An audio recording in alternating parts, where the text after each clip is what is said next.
326. Deficiencia y exceso de vitaminas y oligoelementos. Las vitaminas son componentes indispensables en la alimentación del ser humano dado que en el cuerpo no se sintetizan o lo hacen en forma inadecuada. Solo se necesitan cantidades pequeñas de estas sustancias para llevar a cabo reacciones bioquímicas esenciales, por ejemplo, al actuar como coenzimas o grupos prostéticos. Son poco comunes las deficiencias evidentes de vitaminas y oligoelementos en los países occidentales por la abundancia de alimentos variados y de bajo costo, el enriquecimiento de los alimentos y el uso de complementos. Sin embargo, pueden aparecer deficiencias de múltiples nutrientes en personas con enfermedades o alcoholismo crónicos. Después de la cirugía de derivación gástrica, los pacientes se encuentran en alto riesgo de múltiples deficiencias de nutrientes. Además, las deficiencias subclínicas de vitaminas y oligoelementos que se diagnostican por exámenes de laboratorio son muy comunes en la población normal, en especial en la población geriátrica. Por el contrario, por el uso amplio de complementos de nutrientes, está incrementándose la importancia fisiopatológica y clínica de los efectos tóxicos por nutrientes. Las poblaciones víctimas de hambrunas, afectadas por catástrofes y los desplazados y refugiados, están en mayor riesgo de desnutrición proteínica energética y deficiencias clásicas de micronutrientes, vitamina A, hierro, yodo, así como tiamina, beriberi, riboflavina, vitamina C, escorbuto, y niacina, pelagra. Los depósitos corporales de vitaminas y minerales varían en gran medida. Por ejemplo, los depósitos de vitamina B12 y A son abundantes, y es posible que un adulto manifieste deficiencia hasta después de un año más de haber consumido una dieta insuficiente. No obstante, el folato y la tiamina se agotan dentro de las primeras semanas de carencia. Las modalidades terapéuticas eliminan nutrientes esenciales del cuerpo, por ejemplo, la hemodiálisis o los diuréticos eliminan vitaminas hidrosolubles, que deben ser repuestas con suplementos. Las vitaminas y oligoelementos desempeñan varias funciones en las enfermedades. 1. Las deficiencias de vitaminas y minerales pueden ser causadas por estados patológicos como malabsorción. 2. La deficiencia o exceso de vitaminas y minerales puede causar enfermedad por sí misma, por ejemplo, intoxicación por vitamina A, y hepatopatías. 3. Las vitaminas y minerales en dosis elevadas pueden utilizarse como fármacos, por ejemplo, niacina para la hipercolesterolemia. Como el tema ya se revisó en otra parte de esta obra, los aspectos hematológicos relacionados con las vitaminas y minerales, capítulos 93 y 95, no se revisarán o se considerarán muy brevemente en este capítulo, al igual que las vitaminas y minerales relacionadas con el hueso, vitamina D, calcio, fósforo, magnesio. Capítulo 402. Vitaminas. Véanse también cuadro 326, 1 y figura 326, 1. Tiamina, vitamina B1. La tiamina fue la primera vitamina B identificada y, por tanto, se le llamó vitamina B1.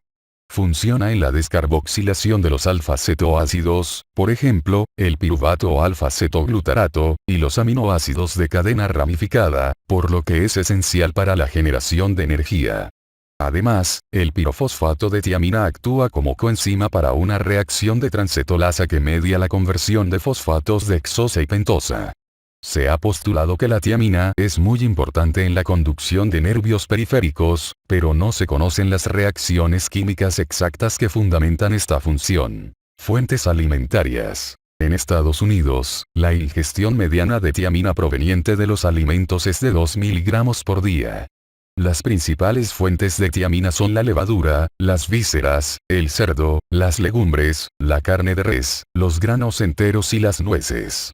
El arroz blanco y los granos contienen poca tiamina. Por tanto, esta deficiencia es más frecuente en culturas que dependen en gran medida de una alimentación con abundante arroz.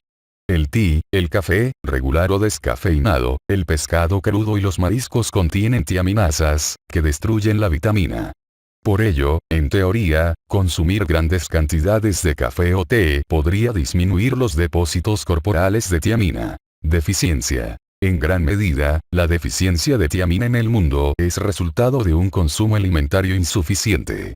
En los países occidentales, la principal causa de este trastorno es el alcoholismo y las enfermedades crónicas como el cáncer. El alcohol interfiere directamente con la absorción de tiamina y con la síntesis de pirofosfato de tiamina, al tiempo que incrementa su excreción urinaria.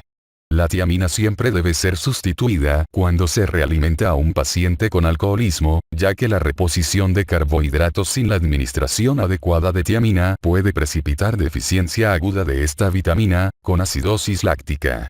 Otras poblaciones en riesgo son las mujeres con hiperémesis gravídica prolongada y anorexia, pacientes con mal estado nutricional general que reciben glucosa parenteral y pacientes sometidos a cirugía bariátrica de derivación, síndrome de Wernicke bariátrico, y pacientes que reciben tratamiento crónico con diuréticos, por ejemplo, en la hipertensión o en la insuficiencia cardíaca, por incremento de las pérdidas de tiamina en orina. La deficiencia materna de tiamina provoca beriberi infantil en los lactantes alimentados con leche materna. La deficiencia de esta vitamina puede ser un factor subyacente en los accidentes por vehículos motorizados y se podría pasar por alto en caso de traumatismo craneoencefálico. En las etapas iniciales de la deficiencia de tiamina se presenta anorexia y síntomas inespecíficos, por ejemplo, irritabilidad, disminución de la memoria de corto plazo. Los casos crónicos provocan beriberi, que se clasifica por lo general en húmedo y seco, aunque existe una superposición importante entre ambas categorías. En cualquier variante de beriberi, los pacientes se quejan de dolor y parestesia.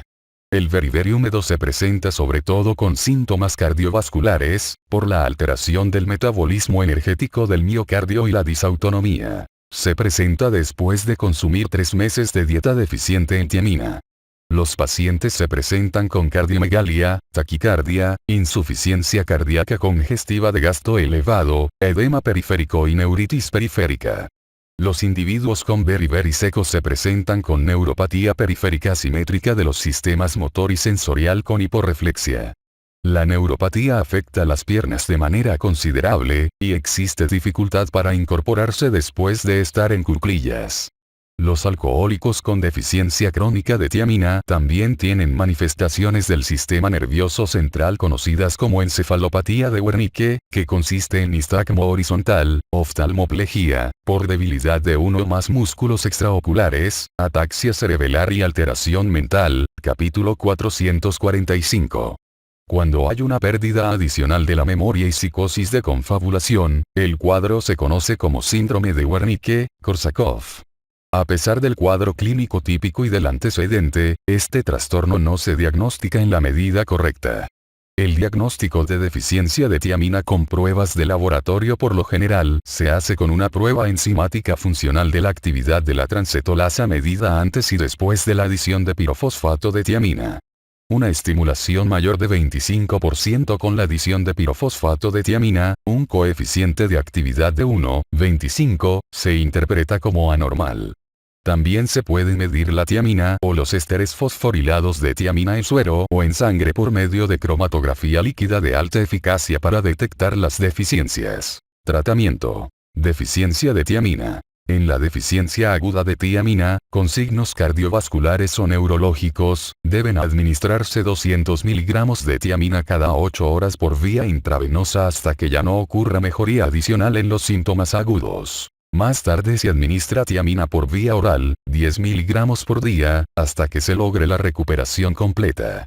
Se presenta mejoría cardiovascular y oftalmoplégica en las primeras 24 horas. Las otras manifestaciones se resuelven en forma gradual, aunque la psicosis en el síndrome de Wernicke-Korsakoff puede ser permanente o persistir durante varios meses. Se deben corregir al mismo tiempo otras deficiencias de nutrientes. Efectos tóxicos. A pesar de que se ha informado anafilaxia después de administrar dosis altas de tiamina intravenosa, no se han registrado efectos secundarios por consumir alimentos o complementos en dosis altas. Los complementos de tiamina se pueden comprar sin prescripción médica en dosis de incluso 50 miligramos por día. Riboflavina, vitamina B2. La riboflavina es importante para el metabolismo de lípidos, carbohidratos y proteína, lo cual refleja su participación como coenzima respiratoria y donadora de electrones. Las enzimas que contienen dinucleótido de flavina y adenina o mononucleótido de flavina como grupos prostéticos se conocen como flavoenzimas, por ejemplo, ácido succínico deshidrogenasa, monoaminooxidasa, glutatión reductasa. El dinucleótido de flavina y adenina es un cofactor para la metiltetrahidrofolato reductasa y, por tanto, modula el metabolismo de la homocisteína. También participa en el metabolismo de fármacos y esteroides, incluidas las reacciones de desintoxicación. Pese a que se sabe mucho acerca de las reacciones químicas y enzimáticas de la riboflavina, las manifestaciones clínicas de su deficiencia son inespecíficas y similares a las de otras deficiencias del complejo B. La deficiencia de riboflavina se manifiesta por lesiones en las superficies mucocutáneas de la boca y la piel. Además de dichas manifestaciones, se han descrito vascularización corneal, anemia y cambios de la personalidad en los casos de carencia de riboflavina. Deficiencia y exceso. La deficiencia de riboflavina casi siempre se presenta por carencia nutricional. En Estados Unidos, las fuentes alimentarias más importantes son la leche, otros productos lácteos y panes y cereales enriquecidos. Pero también son buenas alternativas la carne magra, el pescado, el huevo, el brócoli y las legumbres. La riboflavina es en extremo fotosensible y la leche se debe mantener en recipientes que protegen contra la fotodegradación.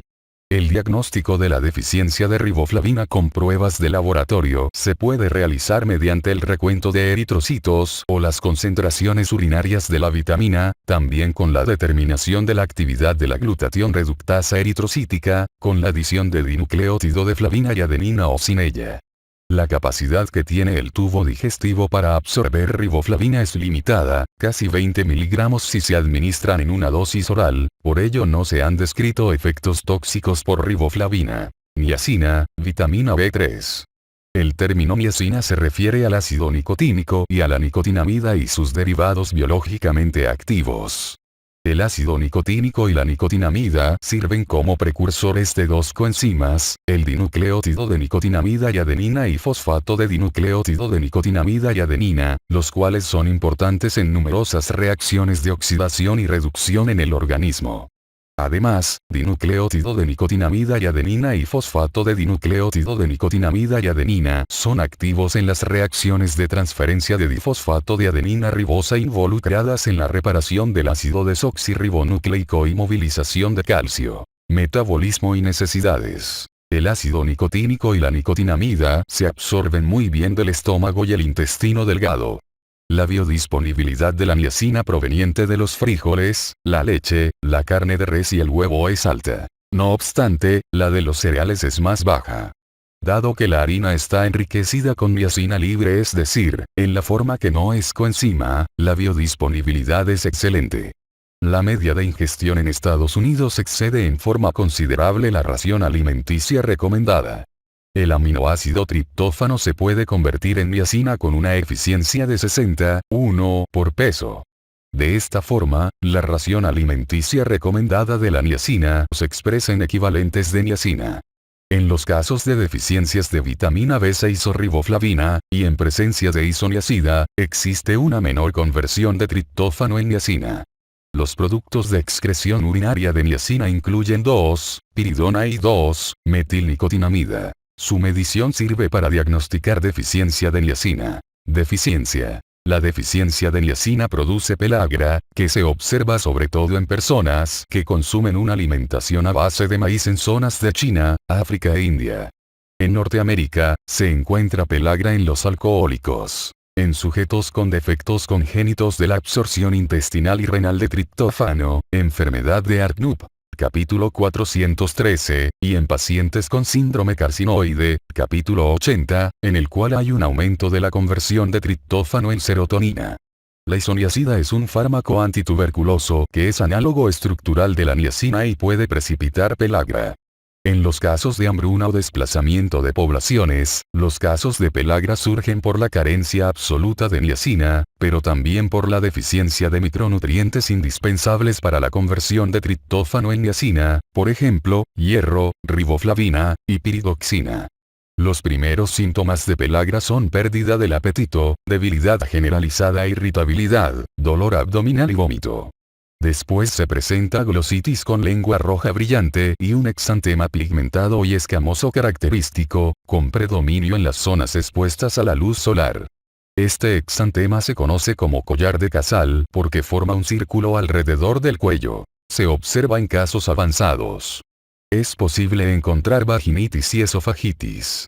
También son parte del síndrome de pelagra la diarrea, una parte se debe a proctitis y otra a absorción deficiente, depresión, convulsiones y demencia. Las principales manifestaciones de este síndrome en ocasiones se conocen como las 4D, dermatitis, diarrea y demencia que llevan al deceso. Tratamiento. Pelagra. El tratamiento de la pelagra consiste en administrar suplementos orales de 100 a 200 miligramos de nicotinamida o ácido nicotínico 3 veces al día durante 5 días. Las dosis elevadas de ácido nicotínico, 2 gramos por día en presentación de liberación tardía, se utilizan para el tratamiento de la concentración elevada de colesterol y triglicéridos o lipoproteínas de alta densidad reducida sin que ofrezca algún beneficio comprobado en los criterios de valoración cardiovascular, capítulo 400. Efectos tóxicos. Se ha observado rubor mediado por prostaglandina secundario a la unión de la vitamina a un receptor acoplado a proteína G, con dosis diarias de apenas 30 miligramos de niacina cuando se toma como complemento o como tratamiento para la dislipidemia. No hay pruebas de efectos tóxicos por niacina procedente de fuentes alimentarias. El rubor siempre inicia en la cara y se acompaña de sequedad de la piel, prurito, parestesia y cefalea. El rubor se encuentra sujeto a taquifilaxia y a menudo mejora con el tiempo. La premedicación con ácido acetilsalicílico mejora estos síntomas. La náusea, el vómito y el dolor abdominal también se presentan con dosis similares de niacina. La reacción secundaria más grave de la niacina de liberación sostenida es su efecto hepatotóxico, que se manifiesta en forma de ictericia con elevación del aspartato aminotransferasa y alanina aminotransferasa. Se han informado pocos casos de hepatitis fulminante que necesiten trasplante hepático con dosis de 3 a 9 gramos por día. Otras reacciones tóxicas incluyen intolerancia a la glucosa, hiperuricemia, edema macular y quistes maculares. La adición de ácido nicotínico en formulaciones para la dislipidemia con inhibidores de 3-hidroxi-3-metilglutarilcoenzima reductasa puede aumentar el riesgo de rhabdomiólisis. El límite superior de la ingestión diaria de niacina se ha establecido en 35 miligramos.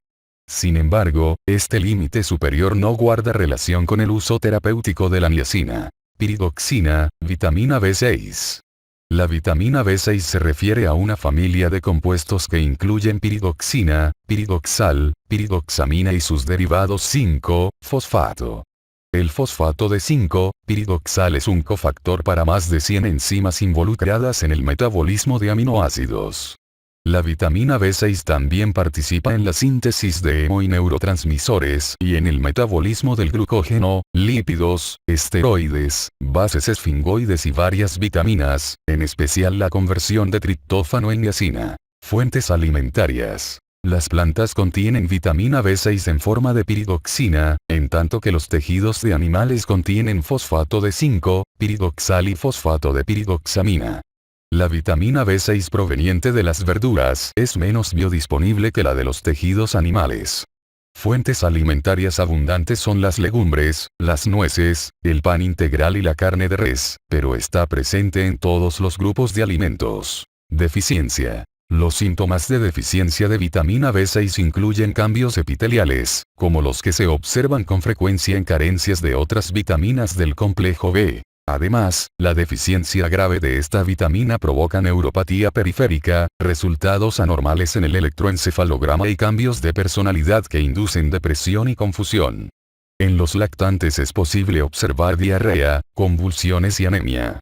La anemia microcítica hipocrónica es provocada por la disminución de la síntesis de hemoglobina dado que la primera enzima involucrada en la biosíntesis de hemo, la aminolevulinato sintetasa, necesita fosfato de 5-piridoxal como cofactor, capítulo 93.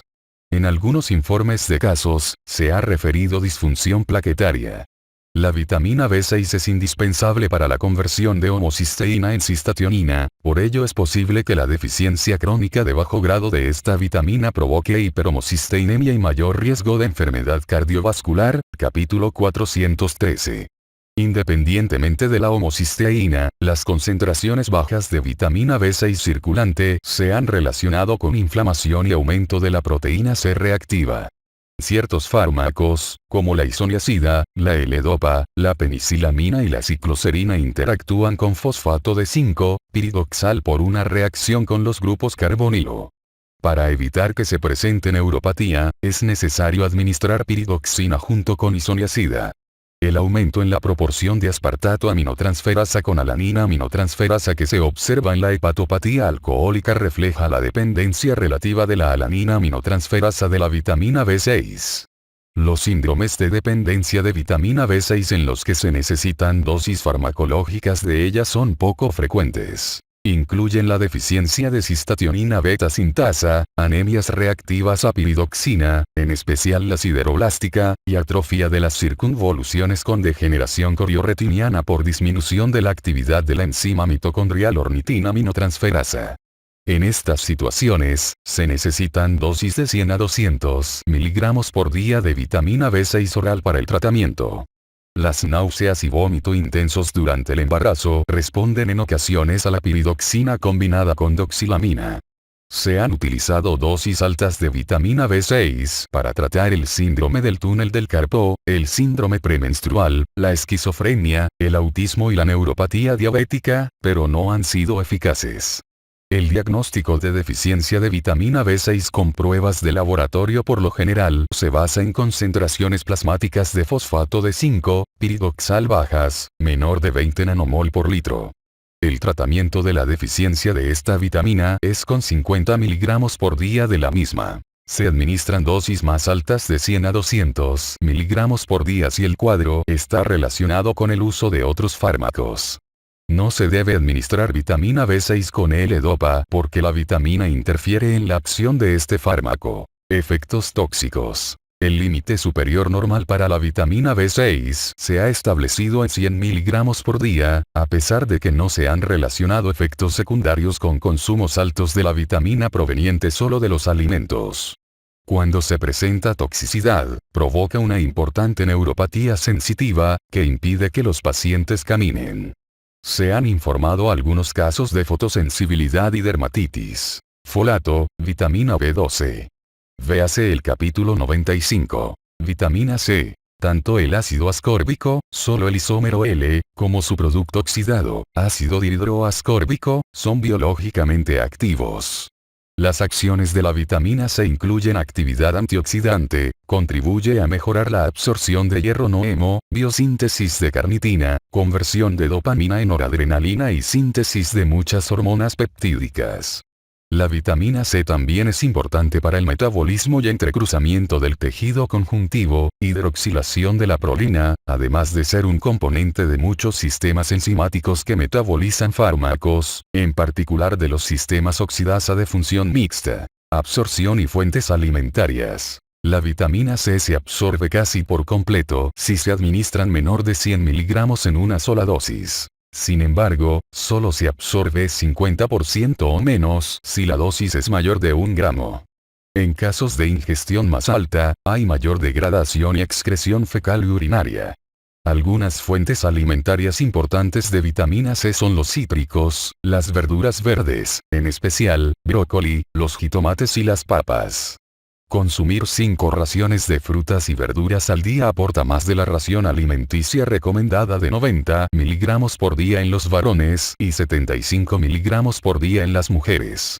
Además, cerca de 40% de la población estadounidense consume vitamina C como complemento, en el que las formas naturales de la vitamina no son más biodisponibles que las sintéticas. Tanto el tabaquismo como la hemodiálisis, el embarazo, la lactancia y el estrés, por ejemplo, infección, traumatismos, parecen aumentar los requerimientos de vitamina C. Deficiencia. La deficiencia de vitamina C provoca escorbuto. En Estados Unidos, esto se observa más entre las personas de bajos recursos y en los ancianos, en alcohólicos que consumen menor de 10 miligramos por día de vitamina C y en sujetos que consumen dietas macrobióticas. La deficiencia de vitamina C también se presenta en adultos jóvenes cuya alimentación está muy desequilibrada. Además de fatiga generalizada, los síntomas de escorbuto reflejan, de manera primordial, alteración de la formación de tejido conjuntivo maduro e incluyen hemorragias cutáneas, petequias, equimosis, hemorragias perifoliculares, encías inflamadas y sangrantes, y manifestaciones de hemorragia en las articulaciones, la cavidad peritoneal, el pericardio y las glándulas suprarrenales. En los niños, la deficiencia de vitamina C puede ocasionar alteración del crecimiento óseo. El diagnóstico de deficiencia de vitamina C con pruebas de laboratorio se realiza con base en una concentración baja en plasma o en leucocitos. La administración de vitamina C, 200 miligramos por día, mejora los síntomas de escorbuto en cuestión de días. Las dosis altas de complemento de vitamina C, por ejemplo, de 0,2 hasta varios gramos por día, reducen ligeramente los síntomas y la duración de las infecciones respiratorias altas. También se ha informado que los complementos son útiles en el síndrome de Chiari-Higashi, capítulo 60, y en la osteogénesis imperfecta, capítulo 406. Se ha declarado que las dietas ricas en vitamina C reducen la incidencia de ciertos tipos de cáncer, en particular el esofágico y el gástrico. Si se comprueba, este efecto podría ser consecuencia de que la vitamina C tiene la facultad de evitar la conversión de nitritos y aminas secundarios en nitrosaminas carcinógenas. En los estudios de laboratorio se ha observado evidencia de la posible participación de los efectos prooxidativos del ácido ascórbico parenteral en el tratamiento de los cánceres avanzados. Efectos tóxicos. Tomar mayor de 2 gramos de vitamina C en una sola dosis puede provocar dolor abdominal, diarrea y náusea. Dado que la vitamina C se puede metabolizar a oxalato, se teme que el uso crónico de complementos de vitamina C provoque una mayor prevalencia de cálculos renales. Sin embargo, con excepción de los pacientes con nefropatía preexistente, esta asociación no se ha confirmado en varios estudios. Sin embargo, es razonable aconsejar a los pacientes que tengan antecedentes de cálculos renales que no tomen dosis altas de esta vitamina. También existe un riesgo no demostrado, pero posible, de que las dosis altas en forma crónica pudieran estimular la sobrecarga de hierro e intoxicación por hierro. Las dosis altas de vitamina C pueden inducir hemólisis en pacientes con deficiencia de glucosa, 6-fosfato deshidrogenasa, y las dosis mayor de 1 gramos por día pueden causar reacciones de guayaco negativas falsas y también pueden interferir en las pruebas de glucosa urinaria. Las dosis altas interfieren en el efecto de ciertos fármacos, por ejemplo, bortezomib en pacientes con mieloma. Biotina. La biotina es una vitamina hidrosoluble que participa en la expresión génica, en la gluconeogénesis y en la síntesis de ácidos grasos y funciona como transportador de dióxido de carbono en la superficie de enzimas carboxilasas citosólicas y mitocondriales. La vitamina también funciona en el catabolismo de aminoácidos específicos, por ejemplo, leucina, y en la regulación génica por biotinilación de histonas. Algunas fuentes alimentarias excelentes son las vísceras como hígado o riñón, la soya y otros tipos de frijol, la levadura y las yemas de huevo. Sin embargo, la clara de huevo contiene la proteína avidina, la cual se fija con fuerza a la vitamina y reduce su biodisponibilidad. La deficiencia de biotina por un consumo bajo es poco frecuente, más bien la deficiencia se debe a errores metabólicos. Ha sido posible inducir deficiencia de biotina por medio de la alimentación experimental de claras de huevo y alimentación parenteral sin biotina en pacientes con intestino corto. En los adultos, la deficiencia de esta vitamina provoca cambios mentales, depresión, alucinaciones, parestesia, anorexia y náusea. Es posible observar un exantema escamoso, seborreico y eritematoso alrededor de los ojos, la nariz y la boca, así como en las extremidades. En los lactantes, la deficiencia de biotina se manifiesta como hipotonía, letargo y apatía. Además, los lactantes pueden presentar alopecia y el exantema característico que abarca las orejas. El diagnóstico de laboratorio de deficiencia de biotina puede establecerse con base en la disminución de las concentraciones urinarias de biotina, o de sus metabolitos principales, incremento de la excreción urinaria de ácido 3-hidroxiisovalérico después de la administración de leucina o bien, disminución de la actividad de las enzimas dependientes de biotina en los linfocitos, por ejemplo, propionilcoenzima A, carboxilasa. El tratamiento consiste en dosis farmacológicas de biotina, de incluso 10 miligramos por día. No se conocen casos de toxicidad. Ácido pantoténico, vitamina B5. El ácido pantoténico es un componente de la coenzima A y la fosfopanteteína, que están involucradas en el metabolismo de ácidos grasos y en la síntesis de colesterol, hormonas esteroideas y todos los compuestos formados de las unidades isoprenoides. Además, el ácido pantoténico participa en la acetilación de proteínas. La vitamina se excreta en la orina, y el diagnóstico con pruebas de laboratorio se establece con base en concentraciones urinarias bajas de la misma. La vitamina se encuentra en todos los alimentos.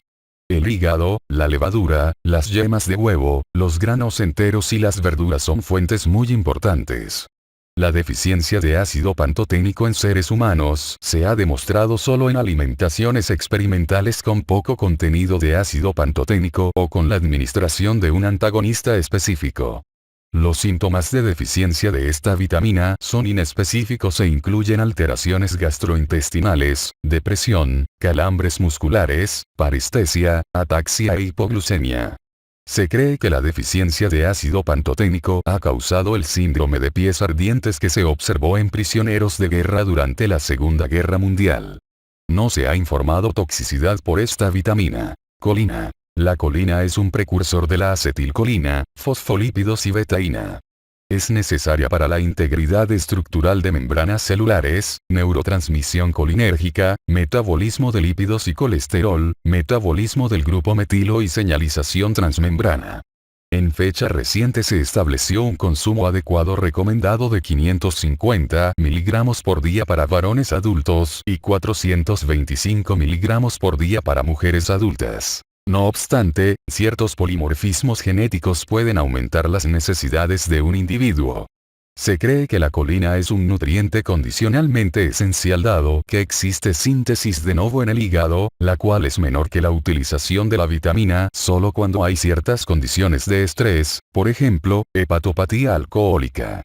Los requerimientos dietéticos para la colina dependen del estado de otros nutrientes involucrados en el metabolismo de los grupos metilo, folato, vitamina B12, vitamina B6 y metionina, por lo que varía ampliamente. La colina está distribuida en forma amplia en los alimentos, por ejemplo, yema de huevo, germen de trigo, vísceras y leche, en forma de lecitina, fosfatidilcolina. Se ha presentado deficiencia de colina en pacientes que reciben nutrición parenteral sin tal compuesto.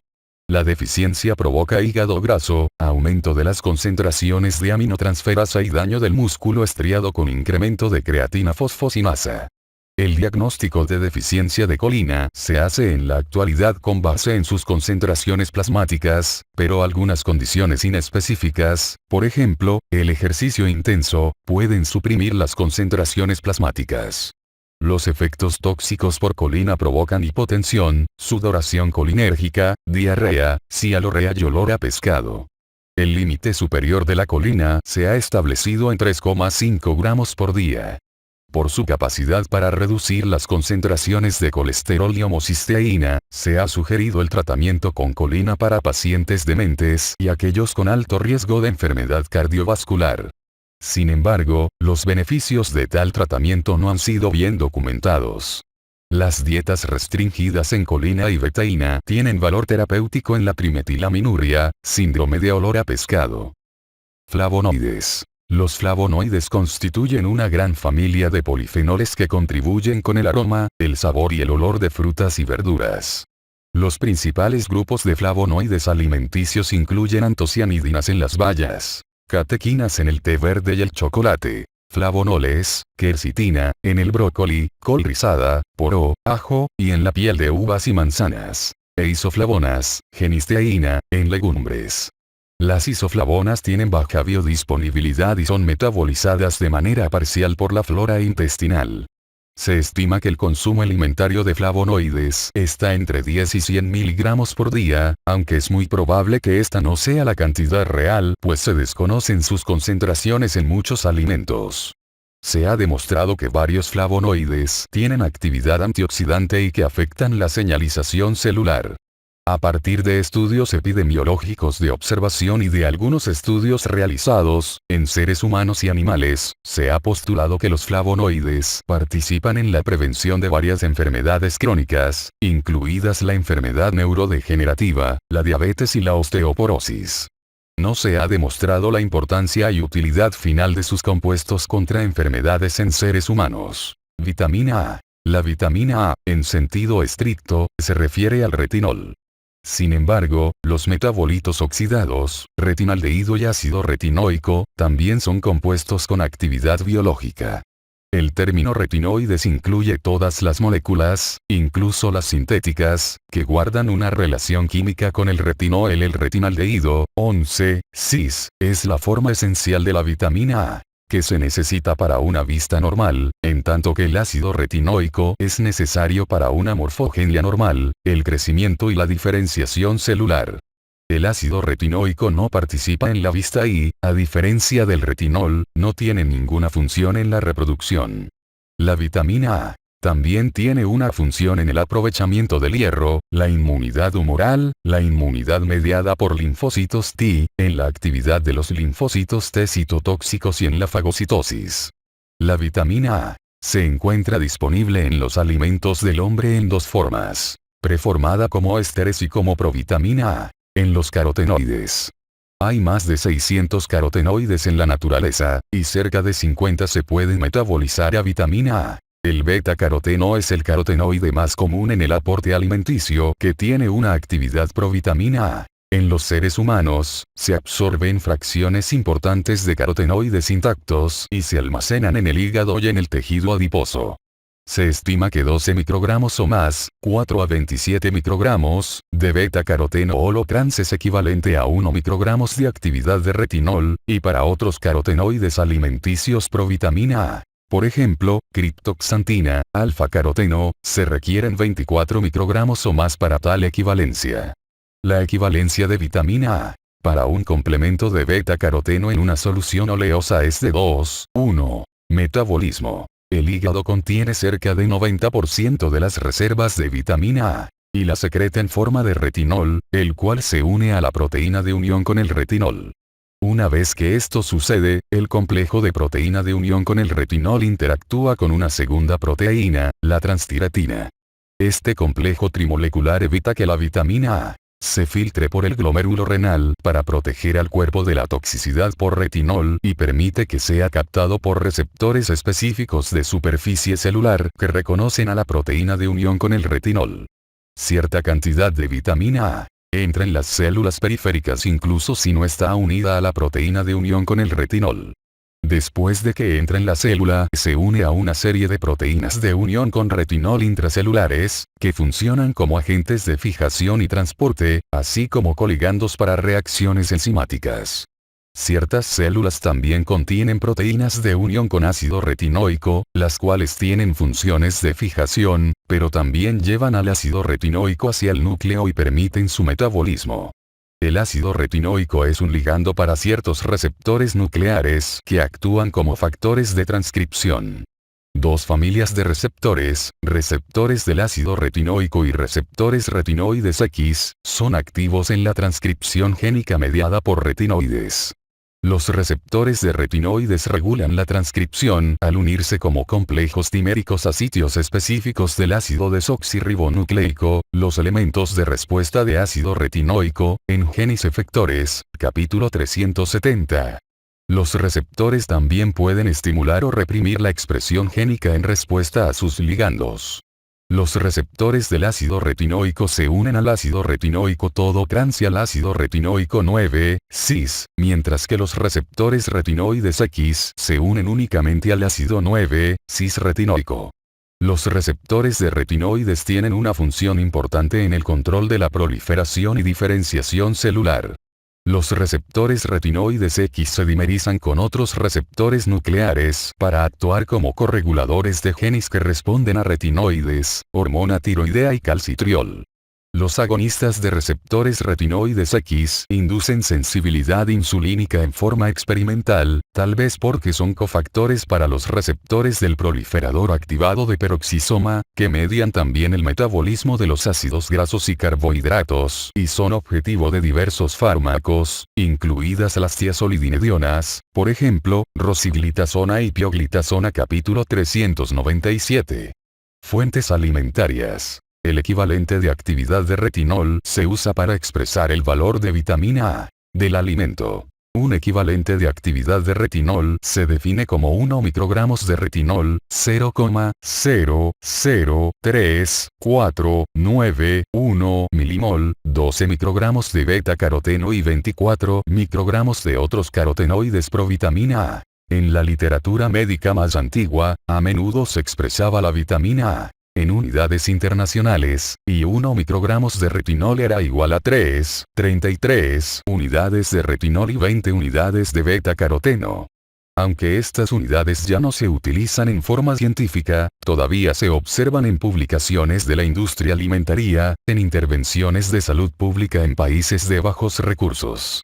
El hígado, el pescado y el huevo son excelentes fuentes alimentarias de vitamina A preformada. Las fuentes vegetales de carotenoides provitamina A son las frutas y verduras color verde oscuro y las de color muy intenso.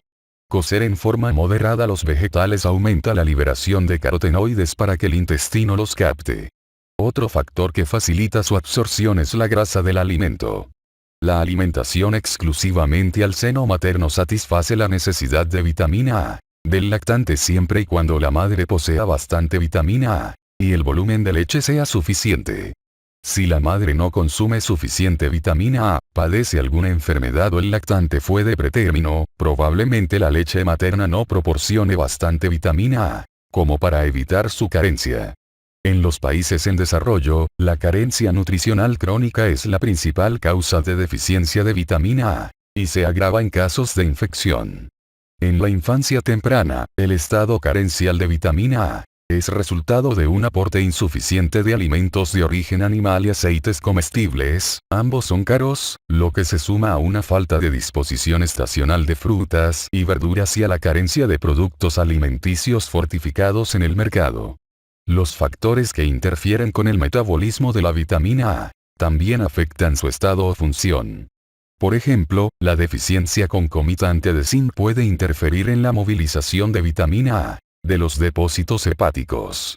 El alcohol interfiere en la conversión de retinol a retinaldehído en el ojo porque compite por la alcohol-retinol deshidrogenasa. Los fármacos que interfieren en la absorción de la vitamina A son aceite mineral, neomicina y colestiramina. Deficiencia. La deficiencia de vitamina A es endémica en áreas en las cuales la mala alimentación es crónica, en especial en el sur de Asia, en África subsahariana, en algunas partes de Latinoamérica y en el Pacífico occidental, incluidas partes de China. En general, para valorar el estado de la vitamina A, se mide el retinol sérico, valor normal, 1,05 a 3,50 micromol por litro 30-100 microgramo por 100 mililitro, o por gota de sangre o se realizan pruebas de adaptación a la oscuridad. Se encuentran disponibles métodos con isótopos estables o con biopsia hepática para cuantificar las reservas corporales totales de vitamina A. Como se juzga por la deficiencia de retinoides séricos, menor de 0,70 micromol por litro 20 microgramo por 100 mililitro, la deficiencia de vitamina A en todo el mundo se presenta en 190 millones de niños en edad preescolar, de los cuales mayor de 5 millones de individuos han presentado manifestaciones oculares de deficiencia, lo que se conoce como xeroftalmía. Este trastorno comprende periodos más leves de ceguera nocturna y cerosis conjuntival, sequedad, con manchas de Bitot, manchas blancas de epitelio queratinizado que aparecen en la esclerótica y se observan en 1 a 5% de los niños en las poblaciones con deficiencia, así como úlceras y necrosis raras de la córnea que pueden causar ceguera. La queratomalacia, ablandamiento de la córnea, provoca cicatrices corneales que dejan ciegos a por lo menos 250.000 niños cada año, y se relaciona con un índice de mortalidad de 4 a 25%. Sin embargo, la deficiencia de vitamina A en cualquier etapa representa un mayor riesgo de mortalidad por diarrea, disentería, sarampión, paludismo y enfermedad respiratoria. La deficiencia de vitamina A puede alterar las barreras y las defensas inmunitarias innatas y adquiridas contra infecciones. En áreas donde la deficiencia es muy prevalente, la administración de complementos de vitaminas puede reducir notablemente el riesgo de mortalidad infantil, en 23 a 34%, en promedio. Cerca de 10% de las mujeres embarazadas desnutridas también padece ceguera nocturna, determinada por los antecedentes, durante la segunda mitad del embarazo, y esta deficiencia moderada de vitamina A se relaciona con un mayor riesgo de infección materna y una mayor tasa de mortalidad. La deficiencia materna de vitamina A también exacerba el aporte reducido de vitamina A, con los riesgos que conlleva en el recién nacido. En el sur de Asia, donde la carencia materna es preponderante, el hecho de administrar al lactante una sola dosis oral, 50.000 unidades, de vitamina A, poco después del nacimiento ha reducido la mortalidad infantil mayor de 10%, mientras que en las poblaciones africanas donde la carencia materna de vitamina A es menor no se han observado efectos, lo que revela las diferencias en el riesgo de la carencia y los beneficios de los complementos en las distintas regiones. Tratamiento. Deficiencia de vitamina A. La vitamina A se encuentra disponible en el mercado para el tratamiento y prevención en presentaciones esterificadas, por ejemplo, acetato, palmitato, que son más estables que otras presentaciones. Cualquier etapa de xeroftalmía debe ser tratada con 60 miligramos, o equivalente de actividad de retinol, o 200.000 unidades de vitamina A, en solución oleosa, que por lo general es contenida en una cápsula blanda de gel. La misma dosis se repite 1 y 14 días después. Las dosis se deben reducir a la mitad en pacientes de 6 a 11 meses de edad. Las madres con ceguera nocturna o manchas de Bitot deben recibir 3 miligramos diarios de vitamina A por vía oral durante 3 meses. Estos esquemas son eficaces, menos caros y más fáciles de conseguir que la vitamina A inyectable mezclable en agua. Un complemento cada 4 a 6 meses para niños de 6 meses a 5 años de edad, tanto positivos como negativos para el virus de inmunodeficiencia humana, en áreas de alto riesgo. Para fines preventivos, los lactantes de 6 a 11 meses de edad deben recibir 30 miligramos de vitamina A. Los niños de 12 a 59 meses de edad, 60 miligramos. Por razones que se desconocen, la vitamina A en los recién nacidos reduce la mortalidad infantil, pero en los primeros 5 meses de edad no se ha comprobado su eficacia para mejorar la supervivencia en contextos de alto riesgo. La deficiencia de vitamina A no complicada se presenta muy pocas veces en países industrializados. Es probable que un grupo de alto riesgo, el de los lactantes de peso extremadamente bajo al nacer, menor de 1000 gramos, tenga deficiencia de vitamina A, por lo que se deben dar complementos de 1500 microgramos, o equivalente de actividad de retinol, de vitamina A, 3 veces a la semana durante un mes.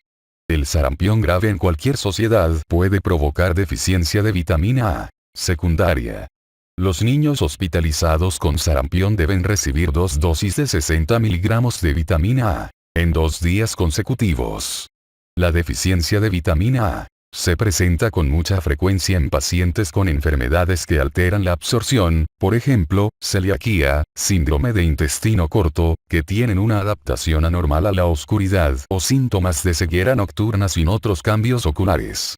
Casi siempre estos pacientes se diagnostican en entornos de atención avanzada, donde se les trata durante un mes con 15 miligramos diarios de una preparación de vitamina A, miscible con agua. Posteriormente se administra una dosis menor de mantenimiento y la cantidad exacta se establece vigilando el retinol sérico. Otras aplicaciones del ácido retinoico en la medicina son el tratamiento de la leucemia promielocítica, capítulo 100, y del acné cístico, puesto que inhibe la queratinización, reduce la secreción de sebo y quizá modifica la reacción inflamatoria, capítulo 53. No se han observado signos o síntomas específicos como consecuencia de la deficiencia de carotenoides. Se ha postulado que el beta-caroteno sería un quimioprotector eficaz contra el cáncer porque numerosos estudios epidemiológicos demostraron que las dietas con alto contenido de beta-caroteno guardaban relación con menores incidencias de cáncer del sistema respiratorio y digestivo. Sin embargo, estudios de intervención en fumadores observaron que el tratamiento con dosis altas de beta-caroteno en realidad provocó más casos de cáncer de pulmón que el tratamiento con placebo. Se ha sugerido que los carotenoides que no corresponden a provitamina A, como la luteína y zeaxantina, confieren protección contra la degeneración macular, pero en un estudio intervencionista de gran escala no se encontraron efectos beneficiosos, excepto en personas con bajas concentraciones de luteína. Se ha propuesto el uso del licopeno, un carotenoide que no es precursor de la vitamina A, para la protección contra el cáncer de próstata. La eficacia de estas sustancias no se ha comprobado con estudios de intervención, y se desconocen los mecanismos subyacentes a estas supuestas acciones biológicas. Las técnicas selectivas de cultivo de plantas que producen un contenido más alto de provitamina A pueden mejorar la carencia de vitamina A en países de bajos recursos. Además, un alimento modificado genéticamente que se desarrolló hace poco, arroz dorado, mostró una mejor proporción de conversión de beta-caroteno a vitamina A, de aproximadamente 3:1. Efectos tóxicos. Los efectos tóxicos agudos de la vitamina A se detectaron primero en exploradores del Ártico que comieron hígado de oso polar y también se han observado después de la administración de 150 miligramos en adultos o 100 miligramos en niños. La toxicidad aguda se manifiesta por aumento de la presión intracraneal, vértigo, diplopía, fontanelas abultadas en niños, convulsiones y dermatitis exfoliativa, y puede provocar la muerte. En niños que se están tratando por deficiencia de vitamina A, según los protocolos mencionados antes, se presenta un abultamiento transitorio de la fontanela en 2% de los casos, así como náusea transitoria, vómito y cefalea en 5% de los preescolares. La intoxicación crónica por vitamina A es una preocupación importante en países industrializados y se ha presentado en adultos normales que ingieren 15 miligramos por día y en niños que ingieren 6 miligramos por día durante un periodo de varios meses. Las manifestaciones son piel seca, queilosis, glositis, vómito, alopecia, desmineralización y dolor óseo, hipercalcemia, linfadenomegalia, hiperlipidemia, amenorrea y características de pseudotumor cerebral con hipertensión intracraneal y papiledema. La fibrosis hepática con hipertensión portal también puede ser resultado de intoxicación crónica con vitamina A. La administración de cantidades excesivas de vitamina A mujeres embarazadas ha ocasionado aborto espontáneo y malformaciones congénitas, lo que incluye anomalías craneofaciales y cardiopatías valvulares. En el embarazo, la dosis diaria de vitamina A no debe exceder los 3 miligramos. Los derivados de retinoide disponibles en el mercado también son tóxicos, incluido el ácido 13-cis-retinoico, que se ha relacionado con defectos congénitos. Por tanto, se debe asegurar la anticoncepción durante al menos un año y quizá más tiempo en mujeres que han tomado ácido 13-cis-retinoico. En niños desnutridos, se consideran complementos de vitamina A, 30 a 60 miligramos, en función de la edad en varios ciclos durante 2 años para ampliar los efectos inespecíficos de las vacunas. Sin embargo, por razones que se desconocen, en un contexto africano se ha observado cierto efecto negativo sobre la mortalidad de niñas que no han recibido el esquema completo de vacunación. Las dosis altas de carotenoides no provocan síntomas tóxicos, pero se deben evitar en fumadores porque hay un mayor riesgo de cáncer pulmonar. Las dosis muy altas de beta-caroteno, casi 200 miligramos por día, se han utilizado para tratar o prevenir los exantemas cutáneos de la protoporfiria eritropoyética. La carotenemia, que se caracteriza por un color amarillento de la piel, pliegues de las palmas de las manos y plantas de los pies, pero no de las escleróticas, puede presentarse después de la ingestión mayor de 30 miligramos de beta-caroteno al día. Los pacientes hipotiroideos son en particular susceptibles al desarrollo de carotenemia por una alteración de la degradación de caroteno a vitamina A. La disminución de los carotenos de la dieta desaparece la coloración amarilla de la piel y la carotenemia durante un periodo de 30 a 60 días. Vitamina D. El metabolismo de la vitamina D, liposoluble, se describe en detalle en el capítulo 402. Los efectos biológicos de esta vitamina son regulados por receptores de vitamina D, que se encuentran en la mayor parte de los tejidos. La unión con estos receptores expande de manera potencial las acciones de la vitamina D, hasta muchos otros sistemas celulares y órganos, por ejemplo, células inmunitarias, cerebro, mama, colon y próstata, además de los efectos endocrinos clásicos sobre el metabolismo del calcio y el fosfato y la salud ósea. Se postula que la vitamina D es importante para mantener una función normal de muchos tejidos no esqueléticos como el músculo, incluido el cardíaco, para la función inmunitaria y la inflamación, así como la proliferación y la diferenciación celulares. Los estudios han mostrado que podría ser útil como tratamiento complementario en casos de tuberculosis, psoriasis y esclerosis múltiple o para la prevención de ciertos cánceres. La insuficiencia de vitamina D puede aumentar el riesgo de diabetes mellitus tipo 1, enfermedad cardiovascular, resistencia a la insulina, hipertensión o inflamación de bajo grado, o disfunción cerebral, por ejemplo, depresión. Sin embargo, aún se desconoce la participación fisiológica precisa de la vitamina D en estas enfermedades no óseas y la importancia de esta participación. La piel es una fuente principal de vitamina D, la cual se sintetiza por la exposición a rayos ultravioleta B, longitud de onda, 290 a 320 nanómetros. Con excepción del pescado, los alimentos, a menos que estén fortificados, contienen solo pocas cantidades de esta vitamina. La vitamina D2, ergocalciferol, se obtiene de fuentes vegetales y es la forma química que se encuentra en algunos complementos. Deficiencia. Para valorar el estado de la vitamina D, se ha medido la 25-dihidroxivitamina D. No obstante, no existe un consenso acerca de un método de estudio uniforme o de las concentraciones séricas óptimas. La concentración óptima podría, de hecho, ser diferente según la enfermedad de la que se trate. Los datos epidemiológicos y de experimentación indican que las concentraciones de 25-dihidroxivitamina D, mayor de 20 nanogramo por mililitro, mayor de 50 nanomol por litro. Para convertir nanogramo por mililitro a nanomol por litro, multiplíquese por 2496, es suficiente para una buena salud ósea. Algunos expertos recomiendan concentraciones séricas más elevadas, por ejemplo, mayor de 30 nanogramo por mililitro, para otras acciones deseables de la vitamina D. No existe suficiente evidencia como para recomendar el complemento combinado de vitamina D y calcio como estrategia preventiva primaria, frente a la prevención secundaria, para reducir la frecuencia de fracturas en hombres sanos y mujeres premenopáusicas. Los factores de riesgo para deficiencia de vitamina D son edad avanzada, falta de exposición a la luz solar, en especial en personas que viven en latitudes del hemisferio norte, absorción deficiente de grasa, y obesidad. El raquitismo representa la enfermedad clásica de la deficiencia de vitamina D. Los signos de carencia de esta vitamina son mialgias, debilidad y dolor óseo. Algunos de estos efectos son independientes del consumo de calcio. En fecha reciente, la Academia Nacional de Ciencias Americana recientemente recomendó que la mayoría de los norteamericanos adultos reciban 600 unidades por día de vitamina D. Ración alimenticia recomendada igual 15 miligramos por día o 600 unidades por día. Capítulo 325. Sin embargo, para personas mayores de 70 años, la ración alimenticia recomendada se establece en 20 microgramos por día, 800 unidades por día.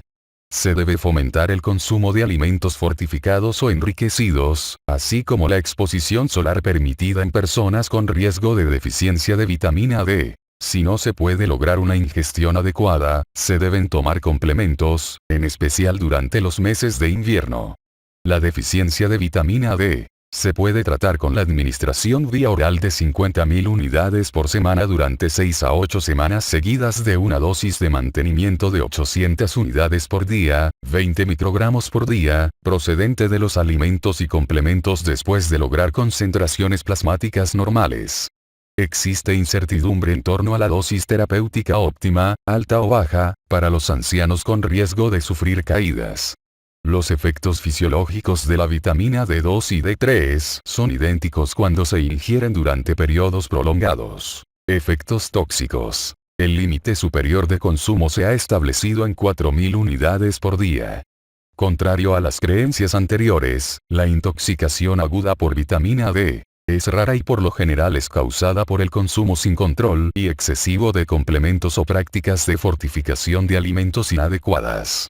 Las concentraciones plasmáticas elevadas de 1,25-dihidroxivitamina D y calcio son características centrales de los efectos tóxicos y obligan a la interrupción de la administración de complementos de vitamina D y calcio. Además, podría ser necesario el tratamiento de la hipercalcemia. Vitamina E. La vitamina E es la designación colectiva de todos los esteroisómeros de tocoferoles y tocotrienoles, pero solo los tocoferoles RR cubren las necesidades humanas. La vitamina E actúa como un antioxidante que degrada cadenas y es un eficiente degradador de radicales piroxilo que protege de la oxidación a las lipoproteínas de baja densidad y a las grasas poliinsaturadas en las membranas. Una red de otros antioxidantes, por ejemplo, vitamina C, glutatión, y enzimas mantienen a la vitamina E en un estado reducido. La vitamina E también inhibe la síntesis de prostaglandinas y las actividades de la proteína sinasa C y de la fosfolipasa A2. Absorción y metabolismo. Después de su absorción, la vitamina E es captada por los kilomicrones en el hígado, y un transporte proteínico de tocoferol alfa media el transporte intracelular de la vitamina E, y su incorporación en las lipoproteínas de muy baja densidad. El transporte proteínico tiene una afinidad particular por la forma isomérica RRR de tocoferol alfa. De esta manera, este isómero natural tiene la actividad más biológica. Necesidades. La vitamina E está ampliamente distribuida en los alimentos y es más abundante en el aceite de girasol, en el de cártamo y en el aceite de germen de trigo. Los tocotrienoles gamma están presentes en el aceite de soya y en el de maíz. La vitamina E también se encuentra en la carne de res, nueces y cereales, y en pequeñas cantidades en frutas y verduras. Las grajeas de vitamina E, que contienen dosis de 50 a 1000 miligramos, son ingeridas por cerca de 10% de la población estadounidense. La ración alimenticia recomendada de vitamina E es de 15 miligramos por día, 34,9 micromol o 22,5 unidades, en todos los adultos. Es posible que cuando se siguen dietas ricas en grasas poliinsaturadas se necesite un consumo mayor de vitamina E. No existe la deficiencia alimenticia de vitamina E. Solo se observa en casos graves de enfermedades prolongadas con absorción deficiente, como la celiaquía, o después de la resección del intestino delgado o de la cirugía bariátrica. Los niños con fibrosis quística o colestasis prolongada pueden padecer deficiencia de esta vitamina que se caracteriza por arreflexia y anemia hemolítica. Los niños con abetalipoproteinemia no pueden absorber o transportar vitamina E y desarrollan deficiencia muy rápido. También existe una variante familiar de deficiencia aislada de vitamina E. Se debe a un defecto en el transporte proteínico de alfa-tocoferol. La deficiencia de vitamina E provoca degeneración de los axones mielínicos grandes y ocasiona síntomas de la columna vertebral y espinocerebelares. La neuropatía periférica se caracteriza al principio por arreflexia, con progresión a una marcha atáxica, y por disminución de la sensibilidad a la vibración y a la posición. La oftalmoplegia, miopatía esquelética y retinopatía pigmentada también pueden ser características de la deficiencia de vitamina E. La deficiencia de vitamina E, como la de selenio en el hospedador, aumentan ciertas mutaciones virales y, por tanto, su virulencia. El diagnóstico de la deficiencia de vitamina E con pruebas de laboratorio se realiza con base en las concentraciones sanguíneas bajas de alfa-tocoferol, menor de 5 microgramos por mililitro, o menor de 0,8 miligramos de tocoferol alfa por gramo de lípidos totales. Tratamiento. Deficiencia de vitamina E. La deficiencia sintomática de vitamina E se debe tratar con 800 a 1200 miligramos de alfa-tocoferol al día. Es posible que los pacientes con abetalipoproteinemia necesiten incluso 5000 a 7000 miligramos por día. Los niños con deficiencia sintomática de vitamina E se deben tratar con 400 miligramos por día por vía oral de ésteres mezclables en agua. Otra alternativa son 2 miligramos por kilo por día por vía intramuscular.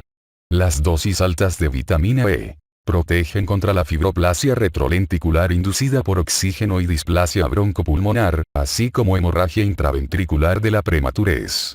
Se ha sugerido que esta vitamina aumenta el desempeño sexual, trata la claudicación intermitente y retrasa el proceso de envejecimiento, pero no hay pruebas de estas propiedades. Cuando se administra junto con otros antioxidantes, puede ayudar a prevenir la degeneración macular. La vitamina E tiene efectos terapéuticos favorables en los pacientes no diabéticos ni cirróticos con NASH, esteatohepatitis no alcohólica.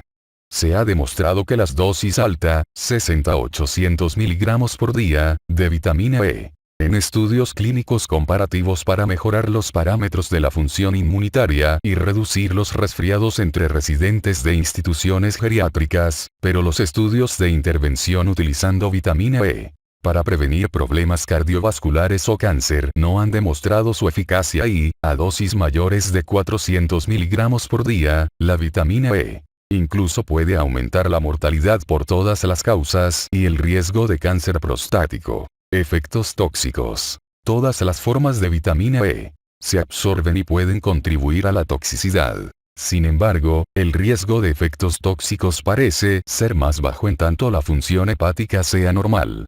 Las dosis altas de vitamina E, mayor de 800 miligramos por día, pueden reducir la agregación plaquetaria e interferir en el metabolismo de la vitamina K. Y, por tanto, están contraindicadas en pacientes que toman warfarina y antiplaquetarios, como ácido acetil salicílico y clopidogrel. Se han informado casos de náusea, flatulencia y diarrea con dosis mayor de 1 gramos por día. Vitamina K. Hay dos formas naturales de vitamina K. La K1, también conocida como filoquinona, proveniente de fuentes vegetales, y la vitamina K2, o menaquinona, que se sintetiza por la flora bacteriana y se encuentra en el tejido hepático.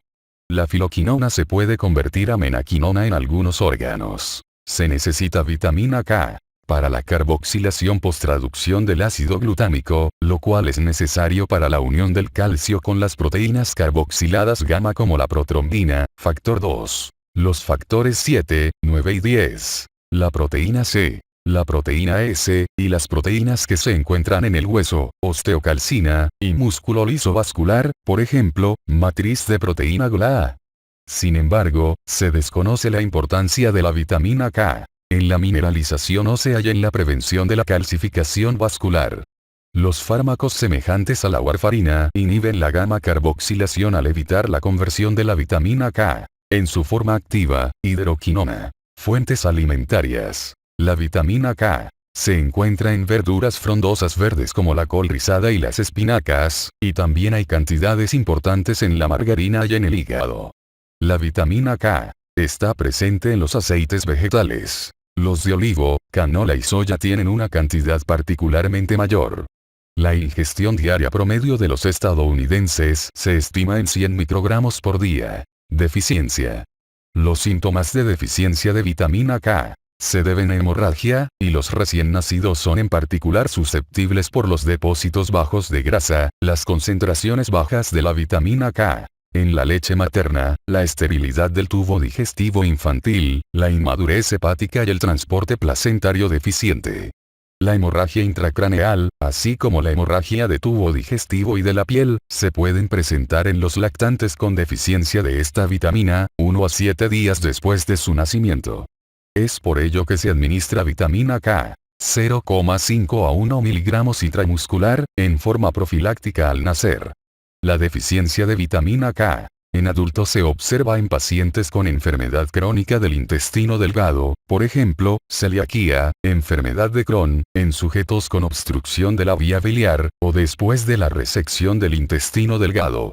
El tratamiento con antibióticos de amplio espectro puede precipitar la deficiencia de vitamina K, al reducir las bacterias intestinales que sintetizan menaquinonas y al inhibir el metabolismo de la vitamina K. En pacientes en tratamiento con warfarina, el fármaco Orlistat contra la obesidad puede provocar cambios en el índice internacional normalizado por absorción deficiente de vitamina K. La deficiencia de vitamina K, por lo general se diagnostica con base en la prolongación del tiempo de protrombina o disminución de los factores de coagulación, aunque también pueden cuantificarse las concentraciones de vitamina K directamente por cromatografía líquida de alta presión.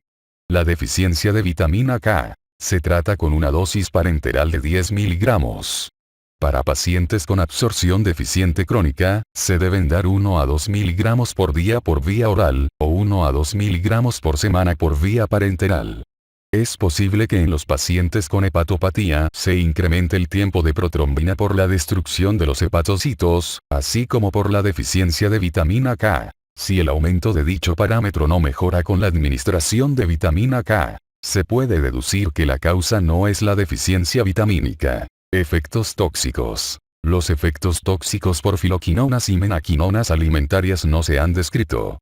Las dosis altas de vitamina K pueden alterar las acciones de los anticoagulantes orales. Minerales. Véase cuadro 326, 2. Calcio. Véase el capítulo 402. Zinc. El zinc es un componente integral de muchas metaloenzimas corporales e interviene en la síntesis y estabilización de proteínas, ácido desoxirribonucleico y ácido ribonucleico y tiene una función estructural en los ribosomas y las membranas. El zinc es necesario para la unión de los receptores hormonales esteroides y otros tantos factores de transcripción para el ácido desoxirribonucleico. El zinc es absolutamente indispensable para la espermatogenia normal, el crecimiento fetal y el desarrollo fetal. Absorción. La absorción del zinc de la dieta se inhibe con el fitato, la fibra, el oxalato, el hierro y el cobre alimenticios, así como con ciertos fármacos, incluidos penicilamina, valproato sódico y etambutol. La carne de res, los mariscos, las nueces y las legumbres son buenas fuentes de zinc biodisponible, en tanto que el zinc presente en granos y legumbres está menos disponible para absorción. Deficiencia.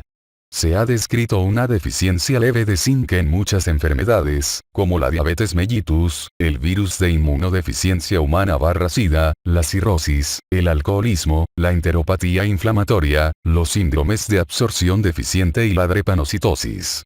En estas enfermedades, la deficiencia leve crónica puede causar alteraciones del crecimiento en niños, disminución de la percepción de los sabores, hipogeusia, y alteración de la función inmunológica. La deficiencia grave crónica de zinc se ha descrito como causa de hipogonadismo y enanismo en varios países del Medio Oriente. En estos niños, el cabello hipopigmentado es también parte del síndrome. La acrodermatitis enteropática es un trastorno raro autosómico recesivo caracterizado por anomalías en la absorción de zinc. Las manifestaciones clínicas incluyen diarrea, alopecia, debilidad muscular, depresión, irritabilidad y exantema que abarca las extremidades, la cara y el perineo. El exantema se caracteriza por costras vesiculares y pustulares con escamas y eritema. Algunos pacientes con enfermedad de Wilson han desarrollado deficiencia de zinc como consecuencia del tratamiento con penicilamina, capítulo 408. La deficiencia de zinc es prevalente en muchos países en vías de desarrollo y por lo general coexiste con otras deficiencias de micronutrientes, en especial deficiencia de hierro. La administración de zinc, 20 miligramos por día, hasta la recuperación, puede ser una estrategia terapéutica eficaz para la enfermedad diarreica y neumonía en niños con edad mayor de 6 meses. En general, para establecer el diagnóstico de deficiencia de zinc se determina la concentración sérica menor de 12 micromol por litro, menor de 70 microgramo por 100 mililitro. El embarazo y el uso de anticonceptivos orales pueden causar una depresión leve de las concentraciones séricas de este elemento, y la hipoalbuminemia por cualquier causa provoca reducción de zinc. En las situaciones de tensión intensa, enfermedades pero también recuperación después del ejercicio, muchas veces el zinc se redistribuye del suero hacia los tejidos. La deficiencia de zinc se trata con 60 miligramos de zinc elemental por vía oral 2 veces al día. Se ha informado que las pastillas de gluconato de zinc, 13 miligramos de zinc elemental cada 2 horas mientras el paciente está despierto, reducen la duración y los síntomas del resfriado común en los adultos, pero los estudios muestran resultados confusos. Efectos tóxicos. La toxicidad aguda por zinc después de la ingestión oral provoca diarrea, vómito y fiebre. Los zumos de zinc provenientes de la soldadura también pueden ser tóxicos y provocan fiebre, disnea, cialorrea, sudoración y cefalea. Las dosis altas crónicas de zinc deprimen la función inmunológica y provocan anemia hipocrónica como resultado de la deficiencia de cobre. Las presentaciones intranasales se deben evitar porque en ocasiones provocan daño irreversible de la mucosa nasal y anosmia. Cobre. El cobre es una parte integral de numerosos sistemas enzimáticos, como las aminooxidasas, ferroxidasa, ceruloplasmina, citocromo C oxidasa, superóxido dismutasa y dopamina hidroxilasa. El cobre también es un componente importante de la ferroproteína, una proteína de transporte involucrada en la transferencia vasolateral de hierro durante la absorción proveniente del eritrocito. Como tal, el cobre desempeña una función importante en el metabolismo del hierro, en la síntesis de melanina, en la producción de energía, en la síntesis de neurotransmisores y en el funcionamiento del sistema nervioso central, en la síntesis y entrecruzamiento de la elastina y el colágeno, y en la degradación de radicales superóxido. Las fuentes alimentarias incluyen mariscos, hígado, nueces, legumbres, salvado y vísceras. Deficiencia. La deficiencia alimentaria de cobre es relativamente rara, pero se ha descrito en lactantes prematuros que se alimentan con dietas a base de leche y en lactantes con absorción deficiente, cuadro 326, 2. Se ha informado anemia con deficiencia de cobre, resistente al tratamiento con hierro, en sujetos con enfermedades de absorción deficiente y en el síndrome nefrótico y pacientes en tratamiento para la enfermedad de Wilson con dosis altas de zinc oral, el cual interfiere en la absorción de cobre. El síndrome del pelo ensortijado es una alteración metabólica ligada al cromosoma X, en donde existe alteración del metabolismo del cromo caracterizada por retraso mental, hipocupremia y disminución de la ceruloplasmina circulante, capítulo 406. Este síndrome es causado por mutaciones en el gen de transporte de cobre ATP7A. Los niños con esta enfermedad por lo general mueren en los primeros 5 días por aneurismas disecantes o por rotura cardíaca. La ceruloplasminemia es una enfermedad autosómica recesiva infrecuente caracterizada por sobrecarga de hierro en los tejidos, deterioro mental, anemia microcítica y concentraciones séricas bajas de hierro y cobre. El diagnóstico de deficiencia de cobre por lo general se establece con base en las concentraciones séricas bajas de cobre, menor de 65 microgramos por 100 mililitros, y ceruloplasmina, menor de 20 miligramos por 100 mililitros.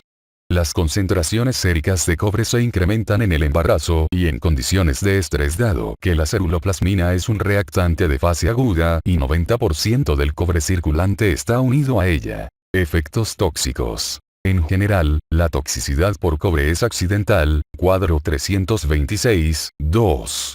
En casos graves, se presenta después insuficiencia renal, hepática y coma. En la enfermedad de Wilson, las mutaciones en el gen de transporte de cobre ATP7B provocan su acumulación en hígado y encéfalo, con concentraciones sanguíneas bajas por la reducción de ceruloplasmina, capítulo 408. Selenio. El selenio, en forma de selenocisteína, es un componente de la enzima glutatión peroxidasa, la cual sirve para proteger a las proteínas, membranas celulares, lípidos y ácidos nucleicos de las moléculas oxidantes. Como tal, el selenio se está estudiando en forma activa como quimioprotector contra ciertas neoplasias malignas, como el cáncer de próstata. Sin embargo, no se sabe si el selenio es efectivo como sustancia quimiopreventiva o si aumenta el riesgo de cáncer, por ejemplo, cáncer de próstata. La selenocisteína también se encuentra en enzimas desyodinasas, las cuales median la desyodación de la tiroxina a triyodotironina, capítulo 375. Las fuentes alimenticias ricas en selenio son los mariscos, la carne magra y los cereales, pero el contenido de selenio en el cereal está determinado por la concentración que se encuentra en el suelo. Los países con bajas concentraciones en el suelo incluyen partes de Escandinavia, China y Nueva Zelanda. La enfermedad de Kessan es una miocardiopatía que se encuentra en niños y mujeres jóvenes que viven en regiones de China en las cuales el consumo de selenio es bajo, menor de 20 microgramos por día. Las deficiencias concomitantes de yodo y selenio empeoran las manifestaciones clínicas de cretinismo. La ingestión crónica de cantidades altas de selenio provoca selenosis, que se caracteriza por cabello y uñas quebradizos y pérdida de los mismos, aliento con olor a ajo, exantema, miopatía, irritabilidad, y otras anomalías del sistema nervioso. Cromo. El cromo potencia la acción de la insulina en pacientes con alteración de la tolerancia a la glucosa, quizá al aumentar la señalización de la insulina mediada por el receptor, aunque su utilidad en el tratamiento de la diabetes tipo 2 es incierta. Además, en algunos pacientes se ha informado mejoría en los perfiles sanguíneos de lípidos. No se ha sustentado la utilidad de los complementos de cromo en la formación de músculo. Las fuentes alimenticias ricas en cromo incluyen levadura, carne de res y productos de grano. El cromo es el estado trivalente que se encuentra en complementos y no es tóxico. Sin embargo, el cromo 6 es un producto de la soldadura de acero inoxidable y se conoce su efecto como carcinógeno pulmonar y provoca daño hepático, renal y del sistema nervioso central. Magnesio.